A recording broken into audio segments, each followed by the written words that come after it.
Assalamualaikum warahmatullahi wabarakatuh. Perkenalkan, nama saya Divani Sasha Fajriansyah. Di sini saya akan menjelaskan tentang likuidasi persekutuan. Apa sih itu likuidasi? Likuidasi itu pembubaran, yang artinya suatu keadaan di mana baik persekutuan maupun usaha perusahaannya itu dibubarkan semua atau sudah berhenti beroperasi. Dalam proses likuidasi ini, pengunduran diri atau disasosiasi itu konsep hukum untuk pengunduran diri sekutu yang bisa dikarenakan yang pertama meninggal. Lalu yang kedua, secara sukarela mengundurkan diri, misalnya pensiun. Dan yang ketiga, atas terjadi karena keputusan pengadilan. Selanjutnya, ada proses pembubaran. Proses pembubaran ini meliputi dua tahap, yaitu yang pertama proses mengubah harta kekayaan yang akan menjadi uang tunai yang disebut dengan proses realisasi.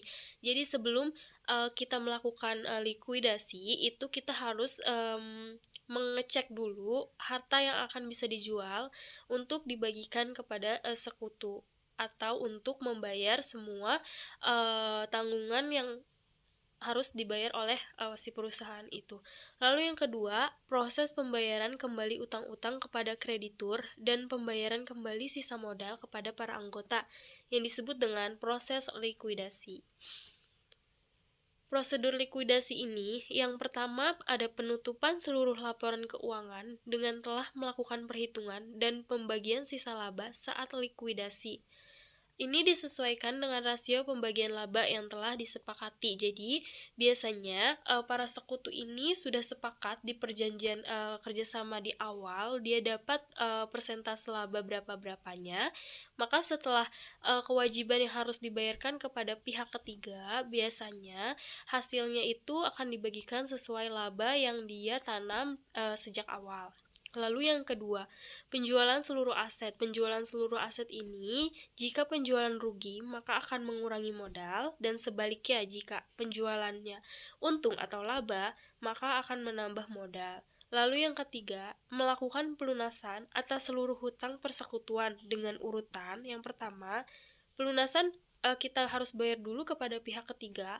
Lalu yang kedua, pelunasan kita bayar kepada sekutu. Jadi diutamain dulu untuk menyelesaikan semua hutang-hutang yang ada pada pihak ketiga. Baru langkah selanjutnya pelunasan hutang kepada sekutu bisa dibayarkan. Selanjutnya yang keempat ada pengembalian modal kepada sekutu. Pengembalian modal kepada sekutu ini sesuai rasio yang telah saya bilang sebelumnya, sesuai dengan persentase yang dia janjikan sejak perjanjian kerjasama di awal, berapa persennya. Di sini terdapat dua macam likuidasi. Yang pertama itu ada likuidasi sekaligus dan yang kedua ada likuidasi bertahap. Apa sih itu likuidasi sekaligus? Kita bahas di slide selanjutnya. Likuidasi sekaligus ini adalah proses likuidasi di mana seluruh aset dikonversikan menjadi kas dalam waktu yang sangat pendek atau sekaligus. Namanya juga sekaligus, berarti dia tidak membutuhkan waktu yang lama. Lalu kreditor eksternal ini dibayar dan pembayaran tunggal secara gabungan dilakukan kepada para sekutu atas bagian modal yang disetorkan. Jadi, likuidasi sekaligus ini adalah likuidasi di mana waktu pengerjaannya itu sesingkat-singkat atau secara sekaligus atau secara cepat. Lalu, terdapat 5 kondisi yang mungkin terjadi dalam proses likuidasi sederhana atau sekaligus ini. Yang pertama, modal para sekutu menunjukkan saldo positif. Lalu, yang kedua, terdapat sekutu yang memiliki modal dengan saldo negatif, namun dapat ditutupi dengan utang persekutuan kepada sekutu yang bersangkutan. Maksudnya ini adalah misalnya dari salah satu sekutu, misalnya dia ada 2 atau 3 sekutu. Nah, salah satunya saldonya itu negatif. Nah, negatif ini bisa dibantu dengan oleh sekutu yang lainnya untuk menutupi hutang yang harus si sekutu ini itu supaya dia biar gak negatif. Lalu yang ketiga, terdapat sekutu yang memiliki modal dengan saldo negatif namun tidak dapat ditutupi oleh utang persekutuan. Nah, Ini sebaliknya. Lalu yang keempat, kondisi khusus. Misalnya, terdapat sekutu yang memiliki modal dengan saldo negatif, namun sekutu yang harus menyetor modal secara pribadi dalam keadaan tidak mampu. Dan yang keenam, kondisi khusus, yaitu pelunasan kepada pihak ketiga tidak dapat ditutupi dengan kas yang dimiliki. Ini adalah kondisi yang mungkin terjadi dalam proses likuidasi sekaligus atau sederhana, karena dengan waktunya yang singkat, maka ada juga beberapa kondisi yang mungkin akan menjadi resiko. Di sini ada contoh likuidasi sekaligus. Soalnya di sini ada Aldi, Bayu, dan Citra pada tanggal 1 Mei 2000X5 melakukan penyesuaian persentase distribusi laba rugi. Berdasarkan besarnya peran masing-masing sekutu, hasil penyesuaian distribusi laba rugi adalah Aldi 40%, Bayu 40%, dan Citra 20%. Dari ringkasan neraca saldo perusahaan pertanggal 1 Mei 2000X5, pada saat para sekutu memutuskan untuk melikuidasi usaha adalah sebagai berikut. Di sini kasnya masih ada 10 juta, aset non-kasnya ada 90 juta, dan kewajiban ada yang harus dibayar itu ada 42 juta, modal Aldi 40% yang 34 juta, modal Bayu 40% yang 10 juta, modal Citra 20% yang 14 juta. Selanjutnya, pada kasus 1 di sini ada keterangan di mana persekutuan itu masih solvent dan tidak terdapat defisit dalam akun modal sekutu. Aset non-kas dijual dengan harga 80.000 pada tanggal 1 Mei 2000X5 dengan kerugian sebesar 10 juta. Kreditor eksternal dibayar sebesar 42 juta pada tanggal 20 Mei dan sisa kas sebesar 48 juta didistribusikan kepada para sekutu pada tanggal 30 Mei 2000X5. Lalu dalam observasi penting lainnya itu juga sudah diuraikan. Yang pertama, saldo sebelum likuidasi diperoleh dari neraca saldo pada tanggal 1 Mei 2000X5. Lalu yang kedua, kerugian sebesar 10 juta didistribusikan langsung kepada akun modal para sekutu. Yang ketiga, kreditor eksternal dibayarkan sebelum distribusi kas kepada para sekutu. Lalu selanjutnya, pembayaran kepada para sekutu dilakukan dengan saldo modal kredit.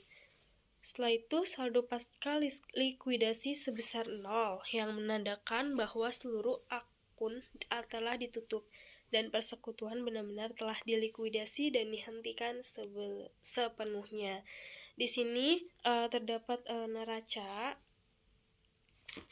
Di sini bukan neraca, maksudnya laporan dari hasil likuidasi sekaligus PT Persekutuan ABC. Di situ dijelaskan saldo sebelum likuidasi pada tanggal 1 Mei, kasnya 10 juta, seperti yang ada pada tabel sebelumnya. Itu 10 juta. Selanjutnya, di situ ada penjualan aset 80 juta dan didistribusi kerugian 10 juta. Kenapa gitu? Karena aset seharusnya seharga 90 juta, tapi laku 80 juta, maka akan mengalami kerugian di angka 10 juta. Selanjutnya, di situ ada pembayaran untuk kreditor eksternal. Pembayaran untuk kreditor eksternal senilai 42 juta yang tadi sudah dijelaskan. Selanjutnya, ada pembayaran sekaligus kepada para sekutu. Lalu ada saldo pasca likuidasi. Saldo pasca likuidasi ini kalau sudah 000 semua berarti tandanya sudah ditutup. Di sini pada laporan likuidasi bisa dilakukan untuk balance itu ketika di bawah saldo pasca likuidasinya sudah menunjukkan 000. Di sini ada keterangan saldo modalnya. Di sini dibagikan untuk Aldi 40%, Bayu 40%, dan untuk Citra 20%. Selanjutnya, setelah laporan realisasi tadi, kita harus buat jurnal. Jurnal yang mencatat proses likuidasi itu yang seperti contoh tadi itu sebagai berikut, ada di tampilan layar, yaitu Jurnal realisasi seluruh non-kas persekutuan ABC dan distribusi kerugian sebesar 10 juta. Kenapa 10 juta? Karena tadi yang seharusnya harga 90 juta menjadi dijual 80 juta, maka akan rugi senilai 10 juta dengan menggunakan rasio dan laba rugi. Seperti contoh ini. Pada tanggal 15 Mei 2000X5, akun kas sebesar 80 juta di debit. Kenapa dia di debit? Karena kas itu jika bertambah maka dia bertambah di debit. Lalu ada modal Aldi, Bayu, dan Citra modal. Jika dia modalnya itu bertambah, maka ditulis juga di debit.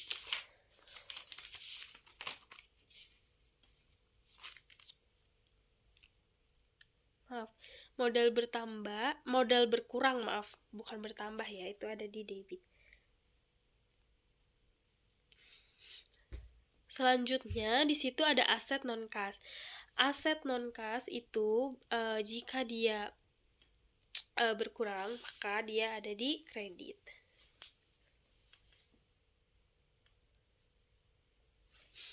Selanjutnya jurnal pembayaran kepada kreditor eksternal. Kewajiban sama dengan di debit, berkurang di debit, dan kas itu bertambah di kredit. Selanjutnya jurnal pembayaran sekaligus kepada para sekutu. Di sini sudah diuraikan masing-masing. Selanjutnya di kasus kedua, persekutuan masih solvent dan timbul defisit pada akun modal sekutu.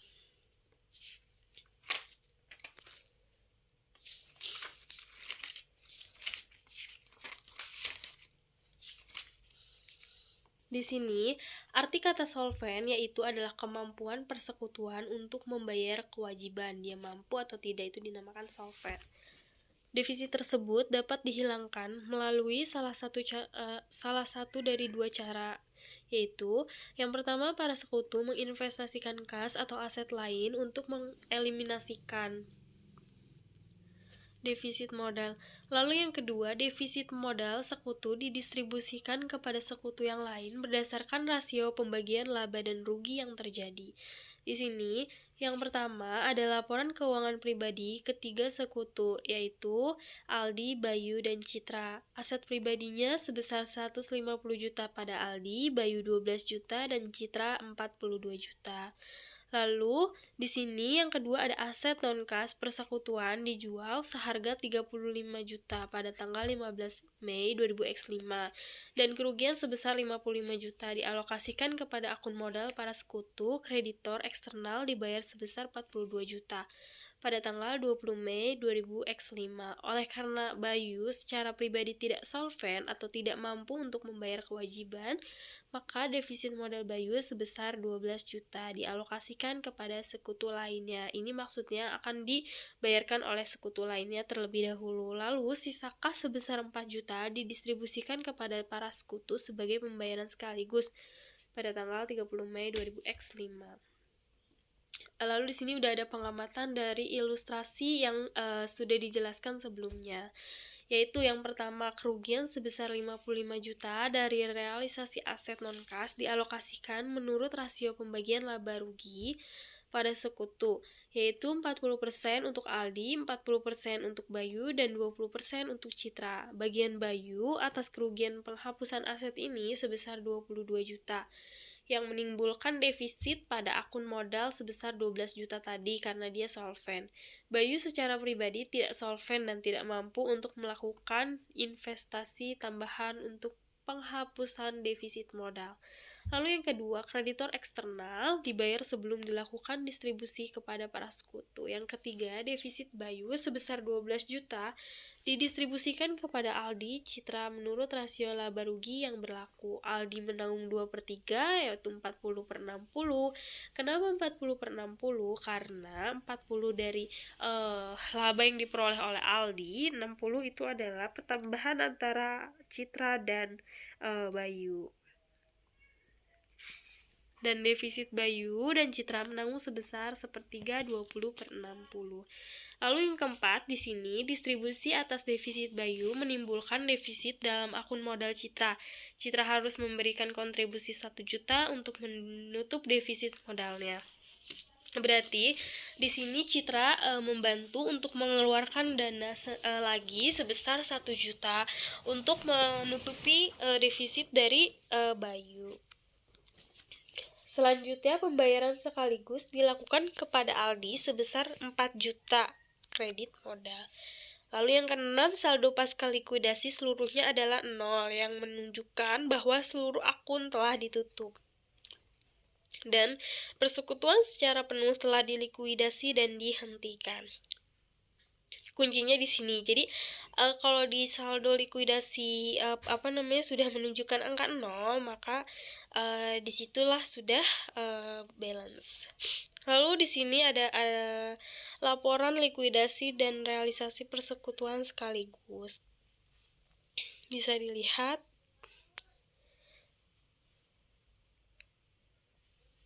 Selanjutnya kita membahas tentang likuidasi bertahap. Apa itu likuidasi bertahap? Likuidasi bertahap merupakan likuidasi yang secara umum memerlukan beberapa bulan dalam penyelesaiannya dan mencakup pembayaran secara periodik atau cicilan bertahap kepada para sekutu selama masa likuidasi. Jadi, likuidasi ini tuh membutuhkan waktu yang lama. Selama-lamanya itu biasanya sekitar 2 bulan. Likuidasi bertahap ini dia harus menyelesaikan dulu kewajiban-kewajiban kepada para pihak ketiga atau para kreditor, maka dia bisa menjual aset-asetnya dulu untuk membayarkannya, lalu menyelesaikan semua kewajibannya dan dia membutuhkan waktu yang lama. Itu dinamakan likuidasi bertahap. Lalu ada panduan praktis. Di sini saya lampirkan untuk digunakan membantu dalam menentukan pembayaran bertahap yang aman kepada para sekutu. Yang pertama, kuncinya tidak mendistribusikan kas kepada para sekutu hingga seluruh kewajiban dan beban likuidasi aktual maupun potensial telah dibayarkan atau telah dicadangkan seperlunya. Jadi, uang kas ini jangan dialokasikan kepada sekutu dulu. Harus dilunasin dulu nih kepada semua para kreditor, para pihak ketiga ya, kita bayarkan dulu utang-utangnya, baru kita bisa bagikan sesuai rasio modal yang ada. Selanjutnya yang kedua, antisipasi kemungkinan buruk atau yang paling membatasi sebelum menentukan jumlah uang tunai yang dapat diterima oleh masing-masing sekutu. Contohnya adalah menjual barang. Barang ini harganya 50 juta di pasarannya, tapi kamu menjualnya 20 juta. Maka kamu kan akan rugi 30 juta setidaknya. Itu kan kamu harus membayarnya itu kan minimal, kalau misalnya emang kejualnya cuma 40 juta yang tadinya harganya 50 juta, kamu masih rugi 10 juta minimal, tidak boncos-boncos banget gitu. Maka harus mencari nih nilai pasarnya, ini ada berapa, ini berapa, maka baru dilakukan keputusan untuk menjualnya. Selanjutnya di sini ada ilustrasi likuidasi bertahap. Ilustrasinya di sini ada Aldi, Bayu, dan Citra memutuskan untuk melakukan likuidasi terhadap usaha mereka selama beberapa periode waktu dan menerima distribusi kas yang tersedia secara bertahap selama proses likuidasi. Ringkasan neraca saldo perusahaan per tanggal 1 Mei 2000X5. Di sini persekutuan ABC mempunyai neraca saldo sebagai berikut.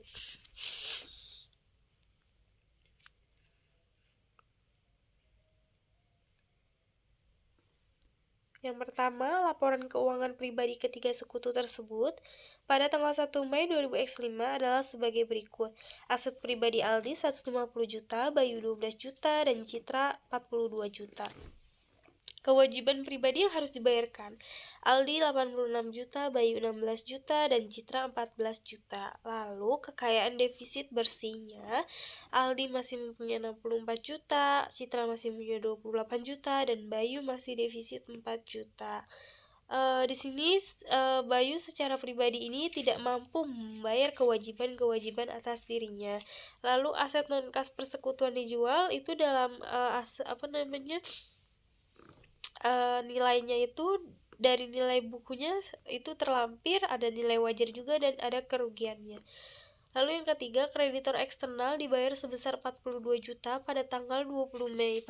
Lalu yang selanjutnya, para sekutu bersepakat untuk menyimpan cadangan tunai sebesar 10 juta selama proses likuidasi yang digunakan untuk membayar beban likuidasi yang mungkin timbul. Lalu yang kelima, para sekutu bersepakat untuk mendistribusikan kas yang tersedia pada akhir setiap bulan, yaitu likuidasi bertahap akan dilakukan pada tanggal 31 Mei dan 30 Juni. Distribusi terakhir pada sekutu akan dilakukan pada tanggal 31 Juli 2005, yaitu akhir dari proses likuidasinya.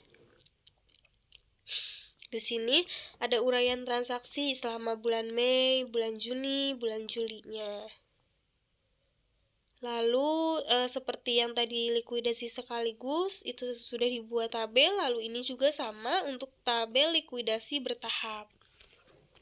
Selanjutnya ada schedule pembayaran aman pada para sekutu dalam likuidasi bertahap. Oke, itu saja penjelasan dari saya untuk likuidasi. Di sini kuncinya untuk likuidasi karena ada dua tahap. Yang pertama ada likuidasi sekaligus dan likuidasi bertahap. Di likuidasi sekaligus ini, yang penting kalian membuat laporan realisasi, dan yang kedua kalian membuat jurnal. Setelah di laporan realisasinya 0 semua. Selanjutnya ada likuidasi bertahap. Dari likuidasi bertahap ini bisa diambil jadi di likuidasi bertahap ini kita harus menentukan laporan realisasi dahulu, lalu yang kedua kita menentukan schedule pembayaran, dan yang ketiga kita membuat jurnalnya. Jadi di tabel laporan likuidasi ini biar mudah untuk dibaca, kita membuat semuanya menjadi 0 dulu, baru hasilnya bisa kita turunin. Itu cara mudah saya. Terima kasih, kurang lebihnya mohon maaf. Wabillahi taufiq wal hidayah. Wassalamualaikum warahmatullahi wabarakatuh.